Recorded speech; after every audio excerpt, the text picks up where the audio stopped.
Ben Saxton was part of the winning team at the recent J70 National Championships in Weymouth, and now he's going to see if he can do the same with his team at the J70 Europeans. Ben, congratulations. How was that win for you? That was a great win for us on Team Brutus with Charlie Thompson. It's a really tough fleet, and there's a lot of good competitors. So we're honoured to win.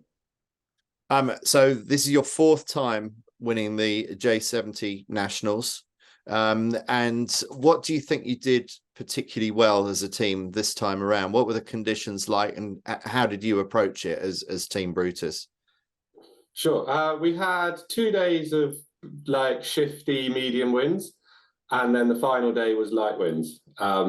Again, shifty, and that was forecast, and the forecasts are pretty good.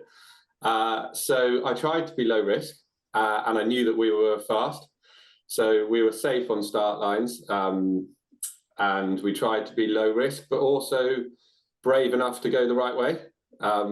But at times we did take small losses to just be safe. Tried to go into the last day not with a discard. That was the pre-event plan. Actually, we ended up having one bad race, and we needed to sail well on the last day. But yeah, it was great. Okay, so tell me about starting low risk. How low risk is low risk? What was your approach to the start? Were you choosing an end, choosing the middle, and how much were you pushing your transits if you were using transits? Yeah, so starting low risk is it's an interesting one, right? Because you got to be careful not to give away too much, especially if it's so obvious that one thing's going to happen. You've got to make sure you can go get it. So what we did was we didn't really start at the ends. Like if someone wanted to win the end, we'd be like, well done. So we started a little bit in the middle, but we did have a big debate about how much space to get, because you can't run scared the whole way to the wrong end of the line. So we just, went a little bit safe rather than really safe. And then it was just, everyone's got computers on the boat where you drop a GPS pin on the starboard end and pin end, and it tells you where the line is basically, and how many meters back you are. You can't trust it 100% because the ends move a little bit, but yeah, we always left a couple of meters in the box, and we've trained a lot. So we went to Garda and struggled on starts, which was painful because you had to go left the whole time. So then we trained just before the Nationals, basically on starts the whole time. We worked actually on the bow team, saying whether they could see the ends on either side. So we did a lot of communication there with them saying, yeah, you can go, or no, they can see our numbers. And essentially, if they couldn't see our numbers, we went. And if they could see our numbers, we held back. Right. Okay. And so you trust the technology quite a lot. The play in the system, as you were saying, is more the movement of the marks at either end of the line. But you trust the numbers on the box quite implicitly, do you? Yeah, I trust the box. Yeah. Having said that, I do look at it. So there was one start, for example, where it said we had 30 meters still to go, which seems like loads, like that's 4 boat lengths or something. But I was looking at the pin like, I don't like that. So we didn't go. But yeah, 2 out of 3 times. I think there was a glitch. Was there a glitch in the system that time round when it said 30 meters? I don't know what happened. Some boats started a bit in front of us and they were fine. So I was probably being too safe, but. Okay. And then you said that you give a little bit away from going the right way. So you were talking about the tactical boat on boat situation versus working out strategically where you wanted to be on the course. Seeing as we're building up to the Europeans as well, it would be interesting to know if you're prepared to give away all your knowledge and secrets on Weymouth Bay. What kind of trends you were working on? What was the wind direction, and what were the sort of the patterns of play from your point of view? So we had northwesterlies quite a lot, or northerlies at the Nationals, which is off Weymouth town, and yeah, it was just very shifty, and the gusts to lulls were really big. So it was kind of using common sense, not overthinking it too much. I work a lot with Chris. The dog's getting mad downstairs. Hang on, should we start again? Oh, that's fine. Keep on going. Okay. So we had northwesterlies in Weymouth, which is shifty, and the gust to lull mean is high. So I worked a lot with Chris Grube, who's an Olympic 470 sailor and our trimmer. And we work on the tactics together. It's definitely my final call, but he inputs a lot because he's legs out and I'm legs in doing main shoot as well. So it's nice to have a conversation. And we were just kind of trying to do the sensible things. So staying on the lift, having a look a bit for pressure here and there. And then if the whole fleet was going one way and we were ahead, we'd sort of happily go what we thought was the wrong way just to protect. Yeah. Okay. Now, obviously, that bay can be dramatically different from different wind angles. So, looking at what you've got for the Europeans, you've got a few days of easterly and potentially a few days of southwesterly. When it's easterly, what are your thoughts? That's going to be blowing off the cliffs. Is that right? So that's also going to be quite shifty. Yeah. So the first few days of the Euros look like easterlies. Out in the bay, it's actually really nice sailing. There's big white cliffs up above the windward mark. So that means it is going to be shifty. Somehow it's not quite as shifty as when it's from the north. I don't really understand why, but it will be shifty. And there might be a side swell coming in as well from the south. And then later on in the Nationals, the forecast is to come around towards the south. And then the wind's blowing off the sea. So it'll be more stable, but not completely stable. Right. Okay. And then you've got Portland to think about, the 500-foot high land mass of Portland, which obviously going to have a wind effect. That side swell, that's going to be an interesting thing for some of the overseas competitors. Tell me about that, and how do you work the J70 through those side swells? Yeah, side swell is a really interesting one, especially as a lot of the sailing we do in the J70 in the UK is in the Solent, where you just don't get a side swell. So how to attack a side swell? You might, if the swell's from behind you almost, you might, as the boat accelerates forwards down the swell, your windward telltales and the jib are going to luff as the apparent wind goes forward. A lot of people bear away there, whereas actually one tip is just don't bear away there, because in 1 second's time the boat's going to load again. So you can just lift those telltales and then let them come back down again, and then just go through that routine a bit. Yeah, and so you don't change trim either.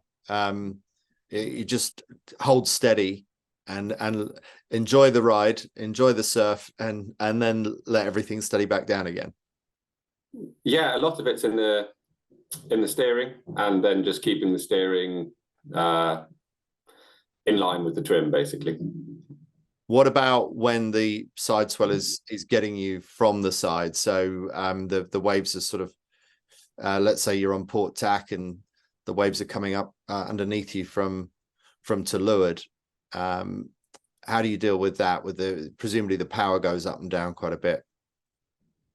It's if you're going into the waves and it's just kind of set up to bounce over them a bit more, like it was a choppy venue. Upwind, I don't know, you just kind of have to take it. Downwind, you might find that there's one jibe that's faster than the other. So you could use that with your moding. The J70 is a fun boat where you can plane. In medium winds, you can plane around in a high mode, you can soak low, or you can goose wing. So you could use, you might find it's easier to plane on one jibe or the other. Right. Okay. Yeah. So you got to be very awake to the fact that one mode might work a lot better on one jibe than the other. Yeah. Yeah. Okay. Now, talk me through the team on Brutus and how you all work together. What are your respective roles? So on Brutus J70, we're 5 up, which is quite fun because I think a lot of the good boats in the past have been 4 up. But we've got 5 of us. So starting off with the most important, we have Charlie, the owner. He's in a bow role, and up there is Elizabeth with him. And between the two of them, they do all of the spinnaker control, hoisting, the secret job that is always not given enough priority, which is just tidying everything and making sure everything works, like a pit roll on a bigger boat. And then we have Chris Grube, Twiggy. He's trim, upwind and downwind, but he's always helped out by the guys in front of him. Then there's moving back in the boat. There's me on main sheet and tactics, and then we have Josie Glid and helming. Okay. And how long have you been working together as a team? So this is second year with me, Twiggy, and Charlie, but this is our first year with Elizabeth and with Josie. Actually, we've only done a couple of events with Josie, so it was really good to come together and win the nationals. Right, yeah. So that's quick work getting so coordinated. Do you have a coach as well? Normally, no, but we did for the nationals. Yeah, we had Ian Martin come and coach us, who has done a load with the British FX, and he's now a school teacher. So fortunately, it was his holidays. He's Right. a friend, and he did a great job. So I'm sure he'd like me to say that it was down to him that we were so fast. Excellent. Let's put it down to Ian Martin, now a school teacher. And in terms of what you did well and what you think you could have done better, how do you rate your performance? Where do you think you came out particularly strongly from the nationals? Yeah, so from the nationals, the thing we did best was we were quick. We were fast uphill, and upwind tactics when it was shifty and patchy. We were on the lift most of the times, so that was nice. Like we had a good one there. Things to do better. I was probably a bit safe downwind. I didn't go for things too much, so sometimes people came around us. And the Europeans, the fleet will be a bit deeper. So like we spoke about earlier, I was safe on start. So I might not be able to be so safe. And for those that are coming to Weymouth for the first time, what can they expect? If, for example, if it's super windy, might you end up sailing in Portland Harbour as well as doing some racing in the bay? Yeah, so the notice race says we can sail in the harbour or in the bay. The harbour's quite big. You can definitely fit a course in there, just for a J70 with a 1.5 mile beat. But yeah, I expect normally to race outside. If it's extreme, we'll stay inside. Yeah, okay. And we talked a little bit about trends earlier. Are there any other rules of thumb for Weymouth that are worth remembering? Any tidal considerations, any wind bends that you can share with people? Yeah, there's a little bit of tide in Weymouth. It's hard to know how much. It depends where the course is. If the course is further south and out to sea, you get a little bit more, which you more see at the Olympic events when you put 5 courses in the bay or 4 courses in the bay. For just one race course, we're normally further north in the bay, and there actually isn't too much to think about. Some of the books and models say there is, but it's sometimes not something you can do too much with. So I wouldn't worry too much about tide, except for like maybe on a start line. As for boat speed, apart from obviously the fact that you work for North Sails and you're going to say you have to have North Sails to make a J70 go fast. Let's get past that bit. How do you make a J70 go fast upwind in the way that you were at the nationals? How do you make a J70 go fast? Massive topic. Just throw. Is it standing rigging set up, or do people obsess about that too much and maybe ignore some other aspects of it? Sure. So the North Sails have a tuning guide online, and that is what we use. So you first of all, I would follow that, and that involves making your rig tune slightly, so adjusting the wires to make it the rig slightly softer in light winds, and then tightening the wires to make them tighter, than the mast bend better in strong winds. The other things, the J70 is a big one in that you can heel too much. So you want to keep the jib quite tight in order to point, but then you have to basically make sure that you get the main and jib talking to each other in the correct way, that you can ease the main but not flap the main and keep the boat relatively flat. Right. Okay. So managing that slot is quite difficult, is it? There's some pretty accurate trimming that needs to happen between the relationship between the main and the jib. Yeah, in a nutshell, you pull the jib in tight and try and find a reference so mark your sheet so you can repeat it, because it's an interesting boat where you pull the windward jib sheet to get the correct sheeting angle, because the tracks are quite wide relatively on the deck. So it's quite hard to repeat your settings. So try and repeat your jib settings. And then when your main starts backwinding too much, let's say more than half of your main is backwinding, then you just slowly put twist into the jib, normally with easing barber hauler, but maybe sheet as well, to make the mainsail fill again. So that's sort of reluctantly easing jib sheet by the sound of it. You don't really want to do it, but you have to do it for the mainsail's sake, kind of thing. Yeah, it's fine. It's once it's windy enough to do that, you can get height by pushing the tiller rather than pulling everything really hard. And if it's a really puffy, variable day, how do you decide what settings to commit to for the day? That's a good question. So when it's variable, how do we do? The dinghy sailor in me says set up for the lulls, because that's what we've been taught for years and years. But the J70 is a slightly interesting one where I set up for the middle, actually, because you have to pull the backstay when it's windy. And if you go too soft on the rig, then when you pull the kicker and the backstay, the mast just folds in half. So I kind of just go middling, and then I can get through everything. Right. Okay. Great tip there. Ben, thank you very much for that.